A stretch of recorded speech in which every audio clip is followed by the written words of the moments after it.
Tudo bem?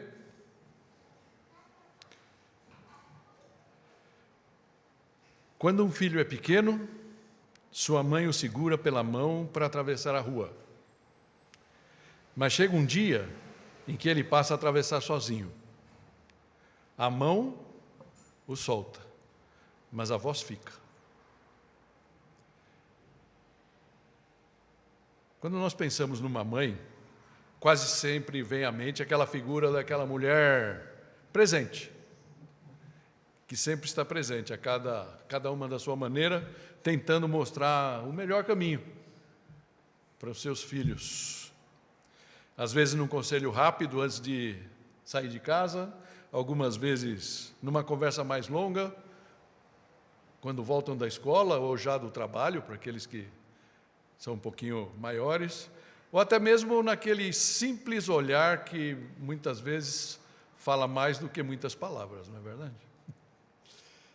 É isso que me vem à mente quando eu penso na figura de uma mãe. E eu não tenho dúvida que toda mãe, no fundo, carrega o anseio de ver seus filhos bem, caminharem pelo que é bom, pelo que é justo, pelo que é verdadeiro, e para isso trabalham ensinando, aconselhando, disciplinando, porque, vamos combinar? Quem ama, disciplina. Disciplina. Tem uma frase do Billy Graham que mostra algo profundo disso. É uma frase bem pequena, que diz assim: só Deus consegue... Está saindo tudo aí, né? Tá, né? Só Deus consegue dimensionar o impacto que a fé e as palavras de uma mãe têm na formação do caráter de seus filhos. E o texto que a gente vai refletir hoje está lá em Provérbios 31. Normalmente a gente pega lá do 10 para frente, né? Mulher valorosa. E tem mulheres que têm verdadeira paura desse texto, né? Porque um ideal parece muito longe, aquela mulher ideal de Provérbios 31, 10. Mas eu queria justamente falar com vocês dos versículos 1 a 9 desse mesmo capítulo, que mostra justamente isso. Nós vamos encontrar uma mãe que faz exatamente isso, dando conselhos que estão mirando não no comportamento, estão mirando além disso. Palavras que vão ecoar na mente e no coração dele ao longo da vida, ajudando a formar o caráter. Um caráter que a gente pode dizer adequado, um caráter que não nos envergonhe, um caráter que seja bom para o mundo e para as pessoas com que ele vai se relacionar ao longo da vida. Eu acho que esse é o anseio de toda mãe, né? Mas eu não quero, de maneira nenhuma, negligenciar a importância do papel dos pais na criação dos filhos. Ele deve ser, antes de tudo, a referência, pelo menos, ou mais ainda, principalmente, para os filhos homens. O pai tem que ser o modelo.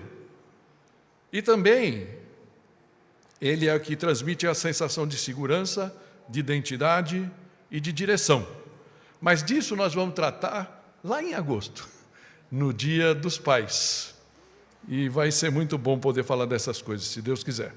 Mas o impacto que uma mãe temente a Deus pode gerar na formação do caráter dos seus futuros filhos, ou do futuro dos seus filhos, realmente é difícil de calcular. Mas é justamente porque o seu valor é inestimável. Inestimável. E a gente vai falar disso mais para frente. Essa mensagem, então, é dedicada às mães aqui presentes, mas, no fundo, ela vai falar, talvez, mais a todos nós, como filhos e filhas. E, por isso, eu queria convidar você a fazer uma oração nesse momento comigo, antes da gente ler. A gente vai ler os 9 versículos, são pequenos, mas eu queria que Deus estivesse conosco em tudo que a gente for fazer aqui.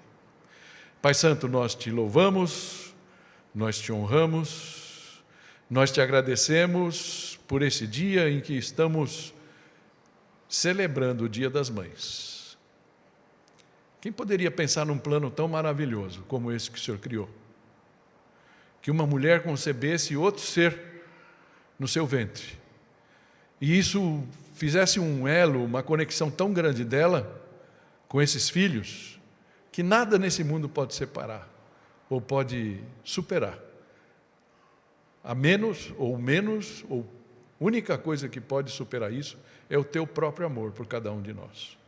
Por isso nós pedimos a tua orientação nesse momento, que o Senhor possa abrir cada coração aqui. Sejamos nós mães, sejamos nós pais, sejamos nós filhos, como todos nós somos. Fala ao nosso coração, em nome de Jesus. Amém. Amém. Queria ler com vocês, então, a partir do versículo 1. Diz assim: Ditados do rei Lemuel, uma exortação que sua mãe lhe fez. Ó meu filho, filho do meu ventre, filho dos meus votos, não gaste sua força com mulheres, seu vigor com aquelas que destroem reis. Não convém aos reis, ó Lemuel, não convém aos reis beber vinho, não convém aos governadores, aos governantes, desejar bebida fermentada. Algumas versões falam cerveja, que é interessante, né? Mas a nossa é mais tradicional nesse sentido. Para não suceder que bebam e se esqueçam do que a lei determina e deixem de fazer justiça aos oprimidos. Dê bebida fermentada aos que estão prestes a morrer, vinho aos que estão angustiados, para que bebam e se esqueçam da sua pobreza, e não mais se lembrem da sua infelicidade. Erga a voz em favor dos que não podem defender-se. Seja o defensor de todos os desamparados. Erga a voz e julgue com justiça. Defenda os direitos dos pobres e dos necessitados. Amém? Que o Senhor possa acrescentar graça na leitura que a gente faz aqui, da sua palavra. E o tema nosso nessa manhã vai ser justamente esse: a voz que fala através do tempo. A mão vai ter uma hora que vai ter que soltar. Mas a voz, a sua voz, mãe, continua ecoando no coração e na mente dos seus filhos e filhas ao longo da vida deles. Amém? Esse texto começa de uma forma muito simples, mas profundamente significativa. Ditados do rei Lemuel. Algumas versões, se você tem uma versão, uma Almeida, por exemplo, algumas versões falam rei de Massá. É um reino incerto, ninguém sabe exatamente onde é esse rei, mas alguns defendem que Lemuel é um pseudônimo, sabe o que é isso? É o nome fantasia para o próprio autor do livro de Provérbios, que é o rei Salomão. E talvez ele tenha feito isso porque ele mesmo, talvez tivesse essas palavras ecoando no ouvido dele, no coração dele, mas ele agiu muitas vezes de uma forma diferente disso, e a gente vai ver ao longo da nossa reflexão. Interessante ver que o significado do nome Lemuel em hebraico significa dedicado a Deus, ou aquele que pertence a Deus. E segue dizendo que se trata de uma exortação, né, na versão que a gente leu. Exortação é uma palavra que a gente não está muito acostumado a usar, mas exortação é um conselho, na verdade, é uma advertência. Quando você vê alguém, olha, cuidado aí, cuidado, olha onde você está pisando. É mais ou menos nesse sentido, a exortação. É uma coisa boa, mas de vez em quando meio incômoda de escutar, que essa mãe lhe fez. Não é um decreto real, não é uma estratégia de governo, é apenas a voz de uma mãe. Palavras de sabedoria que continuaram ecoando no coração daquele filho, mesmo depois que ele se tornou rei. Uma voz que continua a falar através do tempo, por isso o nosso tema. E nós podemos ouvir essa voz ecoando pelo menos em 3 direções, e é isso que eu queria explorar com vocês aqui nessa nossa reflexão. E talvez a primeira direção que aquela voz fala através do tempo é esta: filho, não desperdice sua vida. Não desperdice sua vida. Como é que a gente pode chegar a essa conclusão através da leitura que a gente já fez? Vamos lendo pouco a pouco agora, para tirar o suco do texto. Ela começa falando ditados do rei Lemuel, já falamos disso, uma exortação que sua mãe lhe fez, Mas o versículo 2 é interessante a gente parar e falar: ó meu filho, filho do meu ventre, filho dos meus votos. Filho dos meus votos. Um filho que foi esperado, um filho que foi querido, um filho sobre o qual houve oração e entrega. E é uma coisa muito boa consagrar um filho diante de Deus. Todos aqueles que aqui na igreja ao longo do tempo fizeram, né, os casais, quando tem uma criança, vem aqui, consagrar a criança, dedicar a criança, para que todos nós possamos cuidar e ajudar na orientação, orar por ele. E parece ter sido esse o caso daquela mãe. Por isso o nome Lemuel, que a gente já disse, né, significava dedicado a Deus, ou aquele que pertence a Deus. Mas eu queria falar para você, mãe, talvez você que esteja aqui nesse momento, ainda que o seu começo não tenha sido exatamente assim, é sempre tempo de elevar o nome do seu filho, da sua filha, diante de Deus e pedir para Ele orientação e sabedoria. Talvez você não saiba como fazer isso direito, mas é interessante que em Romanos 10, 13, diz lá: todo aquele que invocar o nome do Senhor será salvo. Todo aquele que invocar o nome do Senhor. Muitas vezes a gente não entende exatamente o que isso quer dizer. A Elisa tocou um pouco nisso sem falar as palavras. Algumas vezes a gente tem uma fé de fachada. Algumas vezes a gente tem uma fé teórica. Algumas vezes, quando alguém pergunta para você, o que você é? Ah, sou cristão, sou cristã. Mas invocar o nome do Senhor é algo um pouco mais profundo. É falar: Senhor, meu filho não veio com manual de instruções, me ajuda. Antes de entregar o seu filho, é importante entregar o seu coração diante dele, para que ele possa justamente ser o seu parceiro na criação do seu filho e na sua filha. Não importa que idade ele tenha, é sempre muito bom. Mas como a gente pode fazer isso? Interessante que os versículos anteriores de Romanos 10 mesmo falam: se você confessar com a sua boca que Jesus é Senhor, e crer no seu coração que Deus o ressuscitou dentre os mortos, será salvo. Pois com o coração se crê para a justiça, e com a boca se confessa para a salvação. Mas do que eu tenho que ser salva? Do que eu tenho que ser salvo? Salvo da nossa própria... Está me fugindo a palavra aqui. Arrogância, talvez, de pensar que nós damos conta da nossa própria vida. Que nós conseguimos conduzir o nosso destino. Que nós temos força e capacidade suficiente para encarar as dificuldades da vida, as vicissitudes, né? Palavra bonita. E de repente a gente se pega no meio do caminho derrotado, estressado, frustrado, precisando de ajuda. E muitas vezes a gente vai buscar essa ajuda em tantos outros lugares, quando Deus está ali parado esperando: filho, filha, olha para mim.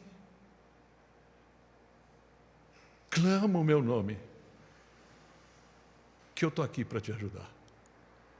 Por isso meu filho morreu naquela cruz. Não teve outro motivo.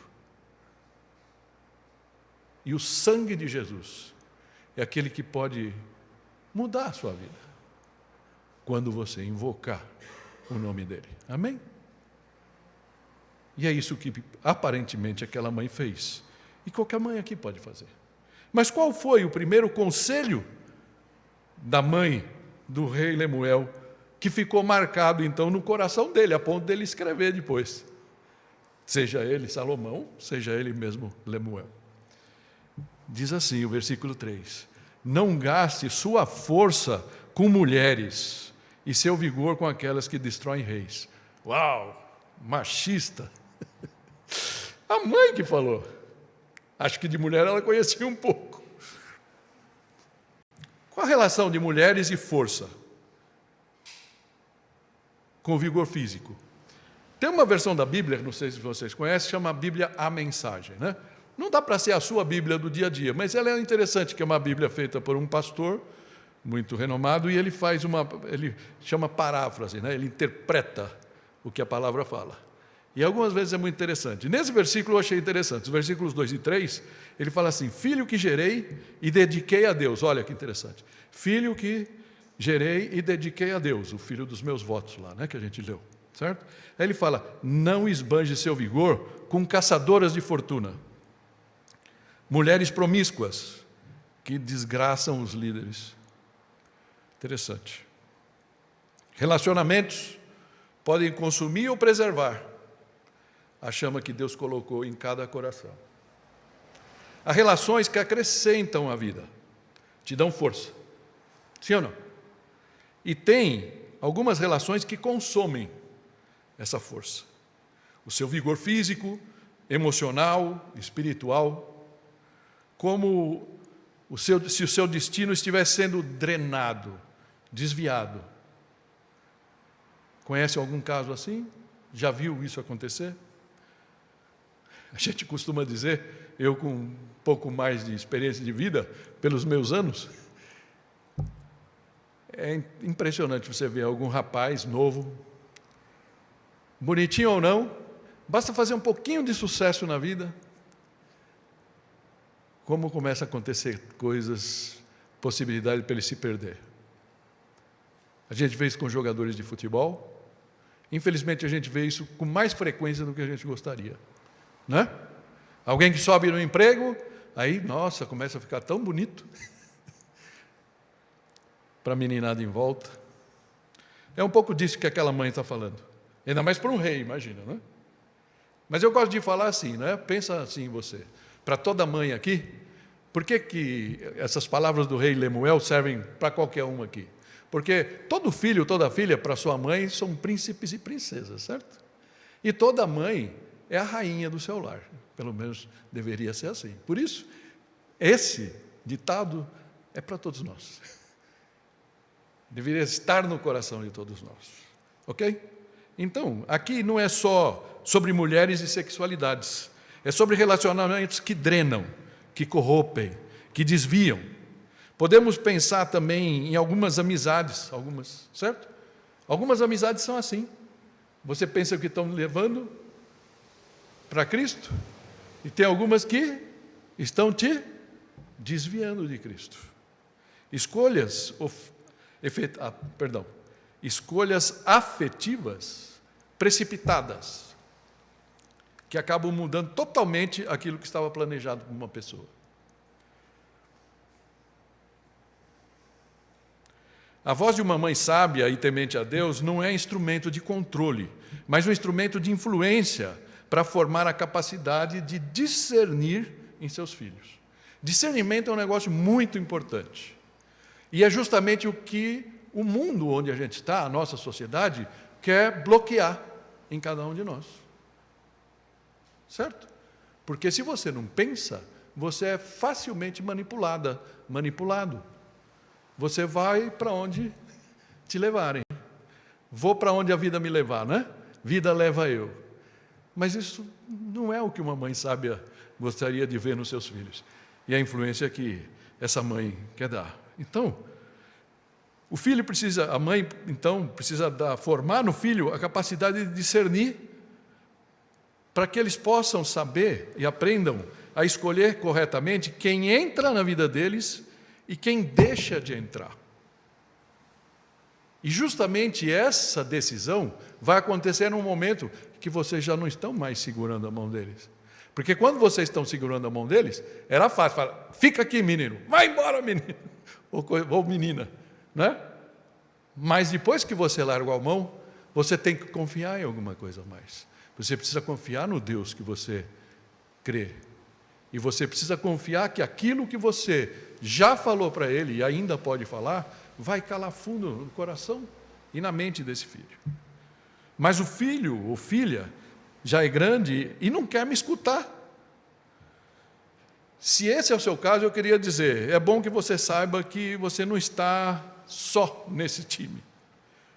E uma frase atribuída a Napoleão, que eu quero compartilhar com vocês, diz assim: os homens são sempre contra a razão, quando a razão é contra eles. Olha que frase interessante. Vou repetir. Os homens são sempre contra a razão, quando a razão é contra eles. Não é porque seus filhos estejam convencidos que você não tem razão. É que a razão, uma vez exposta, lança luz sobre os problemas do caminho em que eles podem estar trilhando. E podem não estar tão seguros, eles mesmos, que estão num bom caminho, no caminho certo. Mas é provável que eles se cerquem de pessoas, influenciadores, de versões da verdade que os apoiem, enquanto a voz da sua mãe, que ecoa lá no fundo da sua mente, no seu coração, apontam algo diferente. Então, aí vem aquele jargão, né, que fala que a melhor defesa é o ataque. Certo, mães? Já viram isso? Eu nunca fiz isso com a minha mãe, sabia? Como eu me arrependo. Como eu me arrependo. Se minha mãe tivesse viva, depois de ter vivido um pouquinho mais, eu tinha muitos motivos para pedir perdão para ela. Às vezes que eu encarei e falei grosso com ela. Porque talvez o meu caminho fosse diferente do dela. Mas quando isso ocorre, é melhor ter o Senhor do seu lado, mães, para poder pedir e contar com a sabedoria dele, na ajuda, para vocês ajudarem a seus filhos despertarem. E talvez isso seja a realidade de muitos de nós aqui. A gente ora para que os nossos filhos despertem e possam estar próximos do Senhor. Amém? Interessante, né? Um exemplo de Salomão. A gente fala, mas, poxa, isso fica meio no ar. Eu queria trazer um exemplo bíblico de uma pessoa que foi tida como o rei mais sábio de Israel e como um dos homens mais sábios do mundo. O que aconteceu no exemplo dele? Em 1 Reis 11, eu quero ler rápido aqui, né? Fala assim, o rei, a partir do versículo 1, fala, o rei Salomão amou muitas mulheres estrangeiras, além da filha do faraó. Eram mulheres moabitas, amonitas, edonitas, sidônias, hititas, o que vinha. Elas eram das nações a respeito das quais o Senhor tinha dito aos israelitas, vocês não poderão tomar mulheres dentre essas nações. A gente acabou de ver isso em Josué, não é? No entanto, Salomão apegou-se amorosamente a elas. Pode ser que a voz de Batseba, né, a mãe de Salomão, ecoasse esses conselhos na mente dele. Mas existia uma voz muito mais forte do que da sua própria mãe, que já fazia isso na mente e no coração dele, que era a voz do próprio Deus, o conselho do próprio Deus. Mas mesmo assim, ele seguiu em frente, em busca pelo prazer e pela satisfação. Interessante que o texto segue dizendo, casou-se com 700 princesas e 300 concubinas. 1000 mulheres. 1000 mulheres. E suas mulheres o levaram a desviar-se. Ora, será? À medida que Salomão foi envelhecendo, suas mulheres o induziram a voltar-se para outros deuses. E o seu coração já não era totalmente dedicado ao Senhor, o seu Deus, como fora o coração do seu pai Davi. Até o homem mais sábio do mundo, o rei mais poderoso que Israel já teve suas forças drenadas e a própria fé dele balançou de maneira muito forte. E talvez por isso Salomão quis deixar essas palavras do rei Lemuel, e talvez ele não tenha achado que era indicado colocar o próprio nome dele lá, não é? Mas ele sentiu isso na própria carne. Por isso, em Eclesiastes 2, ele mesmo vai comentar, né? Só estou colocando um pedacinho aqui para não ter muito texto. Ele fala, eis que tudo era vaidade e correr atrás do vento, e nenhum proveito havia debaixo do sol. Ou seja, tudo era vaidade. Eu tenho essa palavra, a gente já viu isso algumas semanas atrás, foi tudo como poeira, como uma neblina, um vapor. que logo dispersa. Então, a satisfação, a saciedade que ele tanto buscou, e ele mesmo dá testemunho que nunca conseguiu encontrar, ele mostra que foi perda de tempo, que ele não conseguiu chegar a nada. Ele só se desviou com isso. Por isso, no livro de Provérbios, eles mesmos chegou a uma conclusão muito simples, e eu queria compartilhar com vocês aqui, porque eu acho que é uma conclusão para todos nós. Filhos e filhas, onde fala homem aqui, você imagina o seu cônjuge. Versículo 18, Provérbios 5, fala assim: seja bendita a sua fonte, alegre-se com a esposa da sua juventude, gazela amorosa, corça graciosa, que os seios de sua esposa sempre o fartem de prazer, e sempre o embriaguem os seus carinhos, os carinhos dela. Por que, meu filho, ser desencaminhado pela mulher imoral? Por que abraçar o seio de uma leviana? Interessante isso. Interessante a gente pensar. O próprio Salomão deixando isso. Escutei um pastor, e tinha pensado se compartilhava com vocês ou não, mas pelo menos para os homens e os meninos aqui, uma palavra muito interessante. Um pastor contou uma espécie de uma parábola sobre o homem de valor. E nessa parábola ele descreve o tipo de mulher de Provérbios 5 e 7. Se você quiser entender um pouco o perfil dessa mulher, Provérbios fala muito disso, né? Provérbios 5 e 7 fala bastante disso. E ele diz assim: ela vem caminhando, com um decote insinuante, curvas atraentes, salto alto, daqueles bem ruidosos, logicamente, para chamar atenção. Ela anda buscando atenção, mas aqui está o homem valente e poderoso. Lembrei do Theo, né? Ele é forte, valente e poderoso, certo? Mas aqui está o homem valente e poderoso, o homem de valor. Esse homem nota a sua chegada, mas entende que ela não é digna da sua atenção. Resiste à tentação natural de olhar.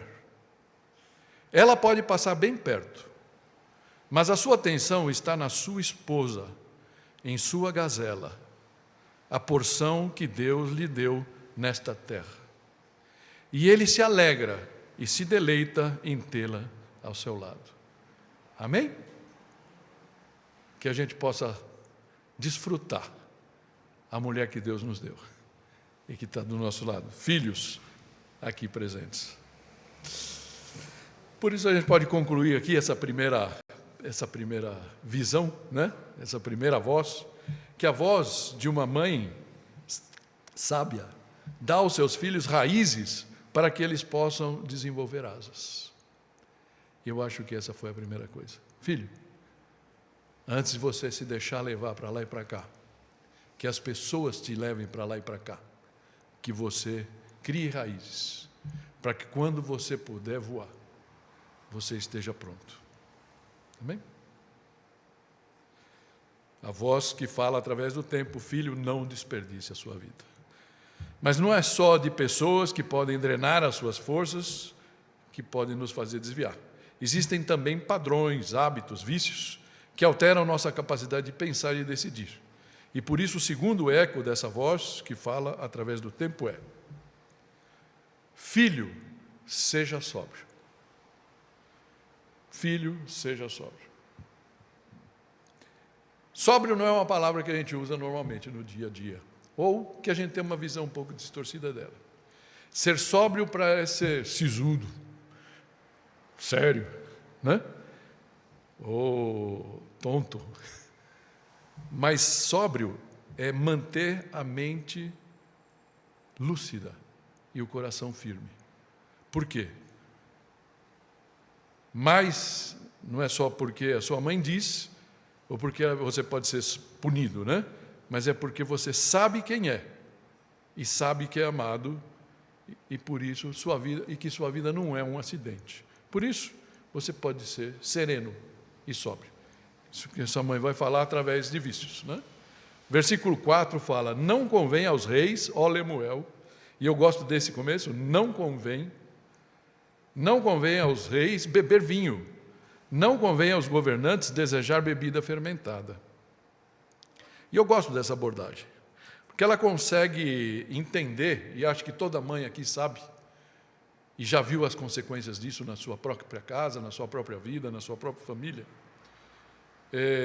os problemas do excesso de álcool e os riscos disso se tornar um hábito e depois um vício, realmente.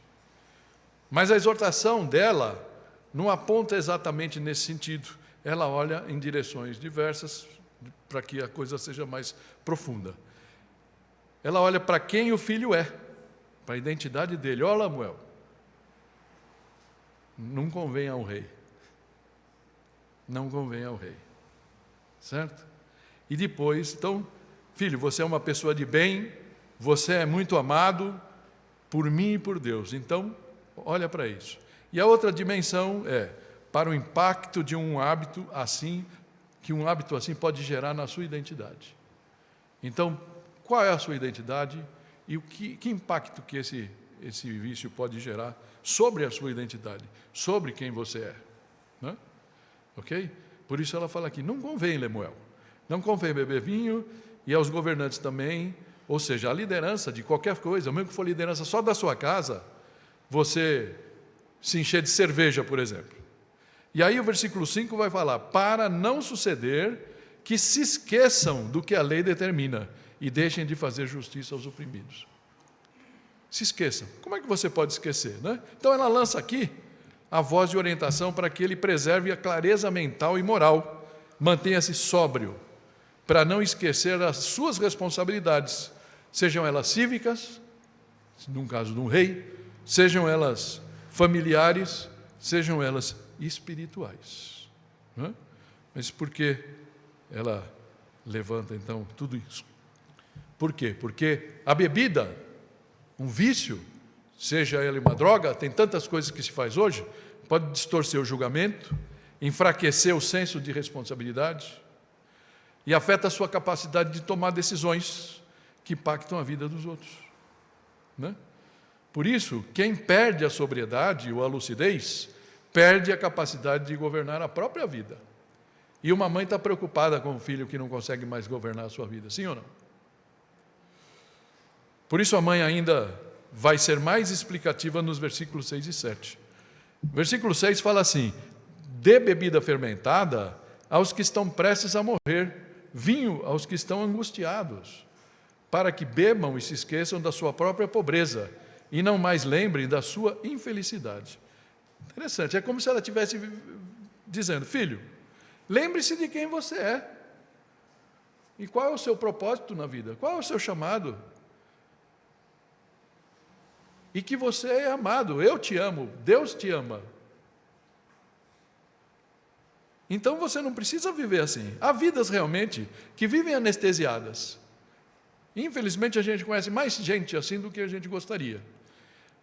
Para estas pessoas até pode fazer sentido ser algum paliativo, algo mesmo que muito temporariamente possa aliviar a sua dor, a sua angústia, a sua infelicidade. Mas para alguém que tem identidade, tem um chamado, tem um propósito na vida, não pode e não precisa viver assim. Não faz sentido. E é isso que aquela mãe está falando. Pense em quem você é. Pense que tudo que está à sua disposição nessa vida, você pode não ter dinheiro, você pode não ter um carro, você pode não ter uma casa, mas se você tem saúde, se você tem alguns familiares que te dão apoio, e se você tem Deus na sua vida, você é a maioria. É só se colocar diante dele. E ainda tem uma coisa mais ainda profunda atrás da palavra, dessa palavra aqui. Por trás dessas palavras, que são até irônicas, né, parece, alguém pode dizer assim, repousa uma verdade muito importante. Existe uma escolha na vida, e é isso que aquela mãe está colocando diante dele. O que você escolhe evitar, ou o que você escolhe não evitar, depende de quem você acredita ser. E aqui, talvez, mães, um pequeno puxão de orelha para vocês. Também com muita tristeza a gente sabe daquelas mães que de repente a sua vida foi diferente e você chegou para o seu filho: ô seu tonto, ô sua burra, você não tem jeito na vida, você não tem futuro. E o que acontece com isso? Ainda mais uma criança, um adolescente, absorve isso. E vai crescer achando que realmente é um perdedor, uma perdedora. Quando, na verdade, Deus deu para a gente as mesmas opções, as mesmas alternativas. Ah, mas eu nasci na favela, o outro nasceu num castelo. Vai ver os problemas do que nasceu no castelo tem. Desde pequeno, fazendo terapia e tudo mais, pelos problemas que o dinheiro trouxe. O pobre não tem esse problema. Tudo que ele fizer dá lucro, vamos falar assim, né? É para o bem. Quando cai alguma coisa, você vai comer um bom prato de feijão, um belo ovo, se Deus, né? Com a graça de Deus, um bom bife, e você vai falar: está valendo a pena lutar, está valendo a pena viver. E é isso que aquela mãe está falando. Então, todos nós temos uma escolha, e depende de quem nós acreditamos ser. E quem você acredita ser, definirá o tipo de vida que você escolhe viver. Se você é um filho de Deus, uma filha de Deus, sabe que é amada por Ele, é amado por Ele. E isso muda o seu destino, e impacta também nas suas escolhas. Se eu sei que Deus me ama, eu sei que minha mãe me ama, que meu pai me ama, eu não vou ficar na cachaça. Eu não vou viver entorpecido. Eu não vou procurar uma droga, eu não vou me viciar em pornografia, eu não vou me viciar em, desculpa, eu sei que os jovens gostam de fazer, em videogame, né? Todas essas coisas. Mas vou saber que, porque Deus me criou com um propósito, eu posso viver de acordo com esse propósito. Mas talvez você esteja aqui e fale: mas como eu vou saber se eu sou um filho ou uma filha de Deus? E eu queria só lembrar rapidamente aqui duas passagens bem curtinhas. O primeiro deles está lá no Evangelho de João, capítulo 1, que fala assim: aos que o receberam, aos que creram em seu nome, deu-lhes o direito de se tornarem filhos de Deus. Filhos de Deus. Você é um filho de Deus? Amém? Se você não tem essa certeza, se você crê quem Jesus é isso que fala. E aí, Romanos 10, que a gente já tinha citado antes: todo aquele que invocar o nome do Senhor será salvo. Se você não tem essa certeza ainda, se você é um filho, uma filha de Deus, fala: não, são todos filhos de Deus. Deus criou a todos. Deus é o Criador do universo. Mas Jesus morreu na cruz justamente por isso. Para todo aquele que nele crê, não pereça, mas tenha vida eterna. Se você fala: Senhor, eu creio, receba-me como sua filha, receba-me como seu filho, invoca o nome do Senhor, pede perdão pelos seus pecados, e isso será feito. Amém? Eu acho que isso é a escolha que todos nós temos o direito e o dever de fazer, antes que Jesus volte. Porque vai chegar o dia que essa janela de oportunidade que está aberta, desde que Jesus ressuscitado ascendeu ao céu, vai se fechar. E aí talvez a gente vá chorar, como aquelas pessoas que choraram quando as portas da arca se fechou no dilúvio, não é? Fale com o Senhor antes disso, para que sua vida possa ser diferente. O último ponto aqui, a última visão dessa voz, a voz fala: filho, ame a seu próximo. Filho, lembre-se, se você é amado, então também ame. Não retenha esse amor. Antes o distribua. Não viva de forma egoísta, só para si. Conhece gente que vive só para si? O versículo 8, e 9 são os últimos, fala assim: erga a voz em favor dos que não podem defender-se. Seja o defensor de todos os desamparados. Erga a voz e julgue com justiça, defenda os direitos dos pobres e dos necessitados. E mais uma vez, erga a voz em favor. Erga a voz. Mas quem sou eu? Como é que são os seus vizinhos? Como é que é a história na empresa que você trabalha? Como é que é a sua casa, dentro da sua casa? Será que existem pessoas que você precisa ajudar de alguma maneira? Esse é o ponto mais alto dessa instrução, gente, né? Então, usar a própria vida e a própria voz, não apenas para si, mas em favor do seu próximo. Em favor do que precisa, de quem não tem voz na sociedade. E nós temos muita gente assim na nossa sociedade. Mas eu queria fazer um passo aqui mais profundo, pensar, mas onde nós vemos isso vivido de uma forma perfeita? Quem consegue ser assim, tão perfeito quanto essa mãe está querendo? O apóstolo Paulo, em Filipenses 2, diz assim: nada façam por ambição egoísta ou por vaidade, mas humildemente considerem os outros superiores a si mesmos. Cada um cuide não somente dos seus interesses, mas também dos interesses dos outros. E eu fico pensando nisso, ambição egoísta. Algumas versões de Bíblia falam, nada façam por interesse pessoal, ou por partidarismo. Nos nossos dias essa palavra está, né, tão forte. Eu acho que a maioria dos nossos atos é assim, né? Nós fazemos sempre pensando pelo nosso viés, pelo nosso ponto de vista. E essa exortação é justamente para isso. Tenta colocar o sapato do outro. Lembra daquela história? Agora está me passando pela cabeça, eu não tinha pensado nisso. Aquela história de alguma tribo indígena, acho que americana, que falava que antes, os índios, quando eles tinham que julgar alguém, então pegavam um júri lá e falavam, olha, pega o sapato, antes de julgar, cada jurado tinha que andar uma semana com o sapato de quem tinha cometido o delito. Entre aspas, figurativamente, para que ele pudesse saber onde aperta o calo daquele índio que eles estavam julgando, né? Então, talvez isso estivesse na cabeça do Paulo, quando ele escreveu. Então, os outros superiores, dar o devido valor para cada um, né? Não é uma missão aqui para a gente se depreciar, mas que a gente veja o valor de cada pessoa. E o interesse dos outros não é para ser fofoqueiro, não é se meter na vida dos outros, mas para saber quais são as necessidades de cada um. E isso, ele continua dizendo, né, no próximo versículo, versículo 5, seja a atitude de vocês a mesma de Cristo Jesus. Amém.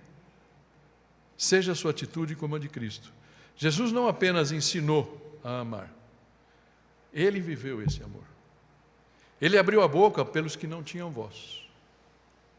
E ele se aproximou dos esquecidos. Ele tocou os que ninguém queria tocar, como os leprosos que ele curou. E no fim, ele fez o maior ato de amor que todos nós podemos imaginar, o que nós temos notícia na história. Ele entregou a própria vida em favor de quem não podia se salvar. A gente pode dizer que o padrão que essa mãe ensinou, colocou no coração do seu filho, Cristo cumpriu perfeitamente. Amém? Então, eu queria concluir essa nossa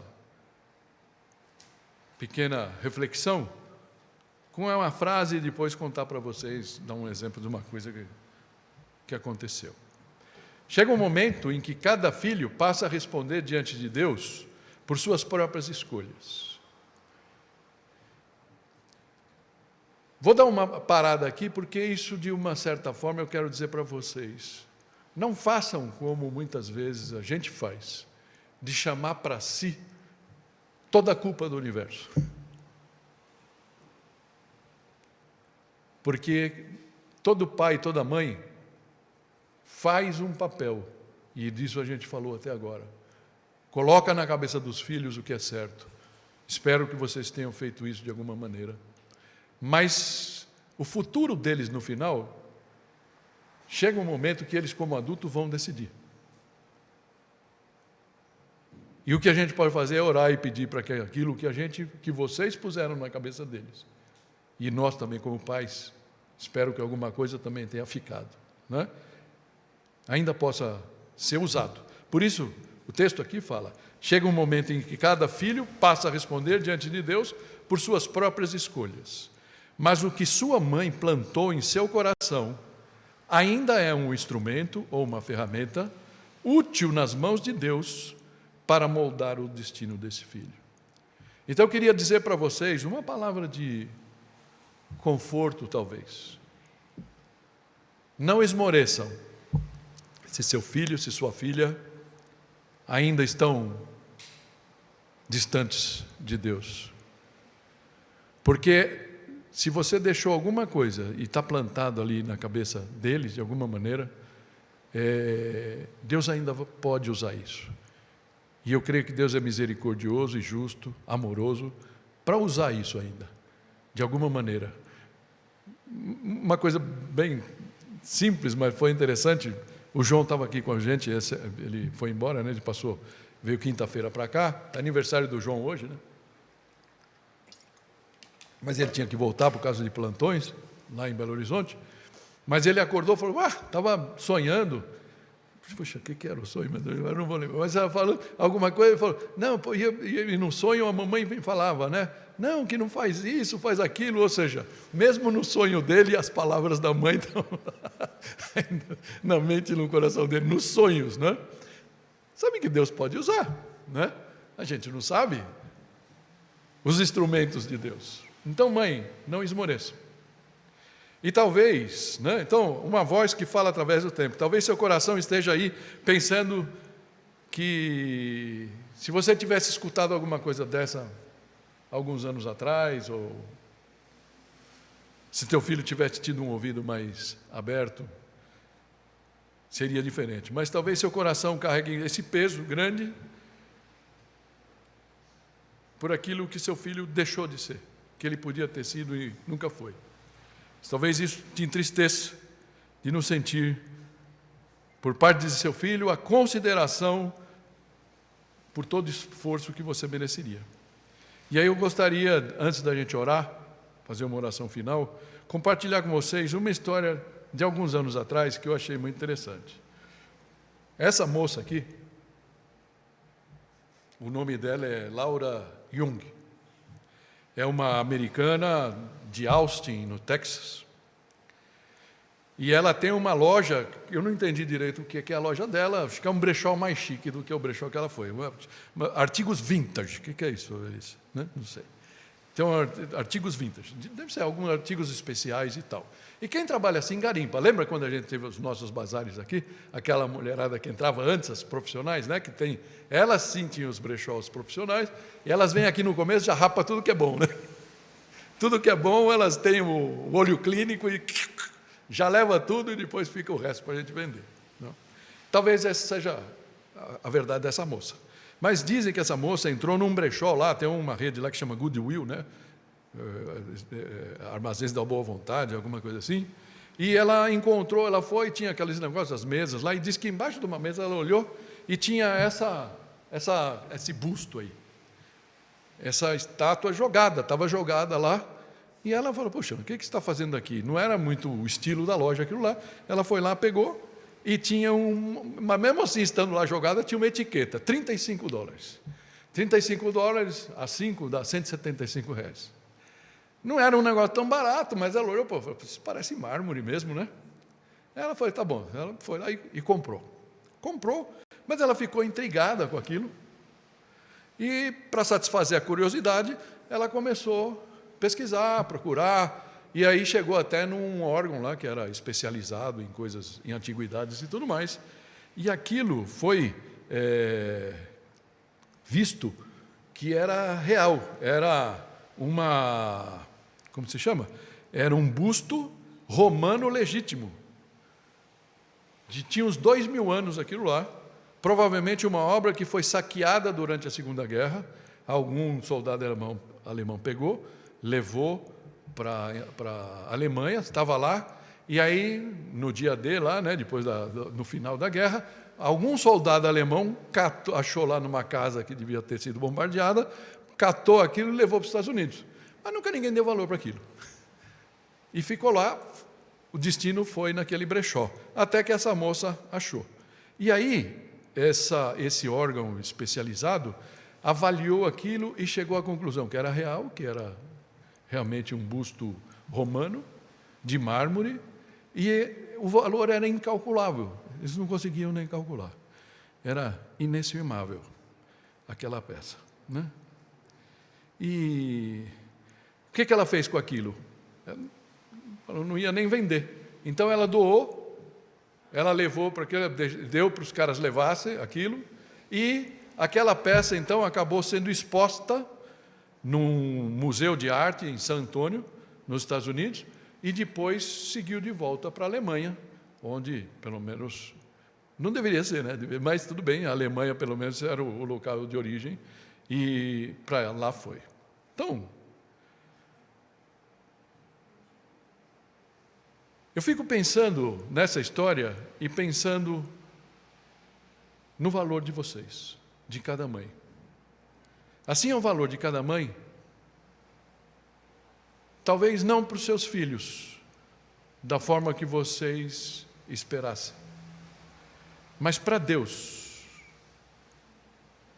O seu valor, como a gente falou no começo, só Ele pode calcular. E para Deus, ainda que seus filhos não reconheçam, o seu valor é inestimável. Amém?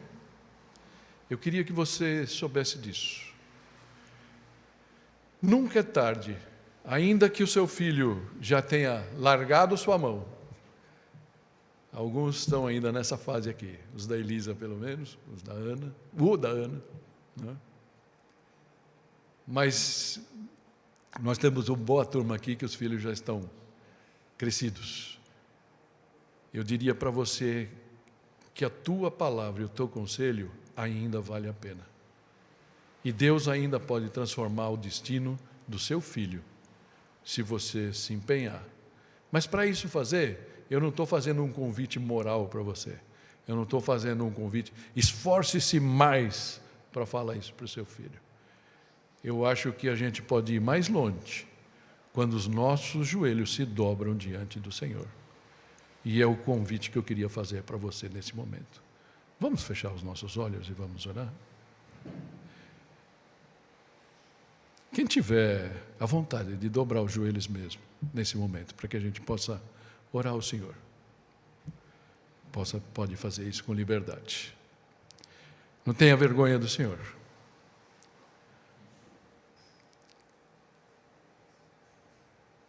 Porque Ele olha os nossos gestos e o nosso coração.